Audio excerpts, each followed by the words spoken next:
മരുഭൂമിയിൽ വെച്ച് തന്റെ ജനത്തിന് ദൈവം മന്ന വർഷിപ്പിച്ചു കൊടുത്തു ആകാശത്തിൽ നിന്നും.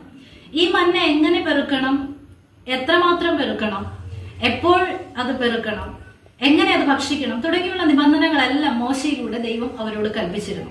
എന്നാൽ ബൈബിൾ വായിക്കുമ്പോൾ നമ്മൾ കാണുന്നു, എങ്കിലും ചിലർ മോശയെ അനുസരിക്കാതെ പിറ്റേന്നാളേക്ക് കുറെ ശേഷിപ്പിച്ചു.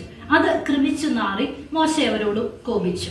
ആ ചിലർ എന്നുള്ള പദപ്രയോഗം വളരെ ശ്രദ്ധേയമാണ്. എല്ലായിടത്തുമുണ്ട് ഈ ചിലർ. അവരുടെ പ്രത്യേകത എന്താണ്? അവർ അനുസരിക്കുകയില്ല. ദൈവവചനം നിൽക്കെ തന്നെ സ്വന്തമായ ഇഷ്ടപ്രകാരം മുൻപോട്ട് പോകുന്നവർ. ആ ചിലരുടെ കൂട്ടത്തിൽ നമ്മൾ ആയി പോകരുത്. അതിന്റെ ഭവിഷ്യത്ത് എന്താണ് എന്നുള്ളത് ആ വാക്യത്തിൽ തന്നെ തെളിവുണ്ട്. അത് കൃമിച്ചു നാറും, ദൈവകോപമുണ്ടാകും. പ്രിയമുള്ളവരെ, നമ്മുടെ ജീവിതം ഒരു അപമാനമാകാതിരിക്കണമെങ്കിൽ, ഇങ്ങനെ ഒരു നാറ്റത്തിന്റെ അനുഭവം ഉണ്ടാകാതിരിക്കണമെങ്കിൽ ദൈവവചനത്തോട് അനുസരണക്കേട് കാണിക്കരുത്. വചനം പറഞ്ഞിരിക്കുന്നത് കൃത്യമായി അനുസരിക്കുക. ദൈവത്തെ അവഗണിക്കരുത്. ദൈവത്തോട് കൂടെ വസിച്ച് കർത്താവ് പറയുന്നത് എന്താണ് എന്ന് തിരിച്ചറിഞ്ഞ് ആ പാതയിൽ തന്നെ ജീവിക്കുക. ദൈവം അനുഗ്രഹിക്കട്ടെ.